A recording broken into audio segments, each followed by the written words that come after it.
Hello बच्चों, let's read the question. The question is the area of parallel plates of an air capacitor is given as 0.2 meter square and distance between them is 0.01 meter. The potential difference between the plates is 3000 volt. When a 0.01 meter thick sheet of an insulating material is placed between the plates, the potential difference decreases to 1000 volt. Determine the capacitance after placing the insulator. तो insulator की plate place करने के बाद कैपेसिटेंसी कितनी हो जाएगी ये हमें कैलकुलेट करना है। तो देखिए इस क्वेश्चन को सॉल्व करने के लिए हमारा की कॉन्सेप्ट क्या रहेगा। हमारे पास दो कंडीशन है, ठीक है। की कॉन्सेप्ट मुझे पता होना चाहिए कि अगर मैं बात कर रही हूँ एक पैरेलल प्लेट कैप्सूल की जिसकी प्लेट्स के बीच की डिस्टेंस सपोज डी है, क्रॉस सेक्शन एरिया ए है, और अगर एयर कैप्सूल है यहाँ पर, तो यहाँ पर परमिटिविटी क्या हो जाएगी, एयर की आ जाएगी, एप्सिलॉन नॉट की वैल्यू। तो इसके लिए जो सी आएगा मेरा वो आएगा A epsilon not upon T, ठीक है। अभी तक हमने किसी तरह की कोई प्लेट इंट्रोड्यूस नहीं करवाई है। अब यहाँ पर इलेक्ट्रिक फील्ड मैंने मान लिया कि जो इलेक्ट्रिक फील्ड है इसके अंदर वो हमारा कितना है, ई नॉट के बराबर है। और हमें जो पोटेंशियल दे रखा है, पोटेंशियल डिफरेंस वी, वो हमें दे रखा है 3000 वोल्ट के बराबर, 3000 वोल्ट के बराबर, ठीक है। तो हम जानते हैं कि हमारा जो पोटेंशियल डिफरेंस होता है वो हमारा किसके बराबर होता है, V जो होता है E इंटू डी के बराबर होता है। तो V1 मेरा किसके बराबर हो जाएगा, E नॉट इलेक्ट्रिक फील्ड इसके अंदर इंटू डी के बराबर, ठीक है। ये तो पहले फर्स्ट कंडीशन है। सेकेंड कंडीशन में हमने मान लिया कि हमने इसके अंदर एक डाइलेक्ट्रिक स्लैब डाली है। अब जब आप क्वेश्चन रीड करेंगे तो आपको पता चल रहा है कि जो डिस्टेंस है दोनों के बीच की 0.01 मीटर, और जो हम शीट इंट्रोड्यूस करवा रहे हैं वो भी 0.01 मीटर की है।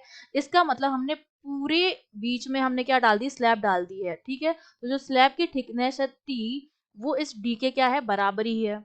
इसका हमने डाइलेक्ट्रिक कांस्टेंट मान लिया कितना है, के है सपोज, ठीक है।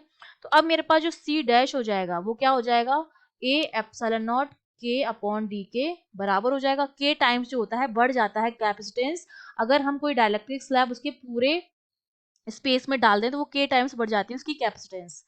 अब मुझे सी डैश की वैल्यू ही निकालनी है। तो इस सी डैश की वैल्यू निकालने के लिए एरिया तो मुझे गिवन है, डिस्टेंस में मुझे डी भी पता है, एप्सिलॉन नॉट की वैल्यू फिक्स होती है, लेकिन मुझे के निकालना पड़ेगा। और इसके लिए मुझे वी जो दे रखा है V2, वो मुझे कितना दे रखा है, 1000 वोल्ट दे रखा है।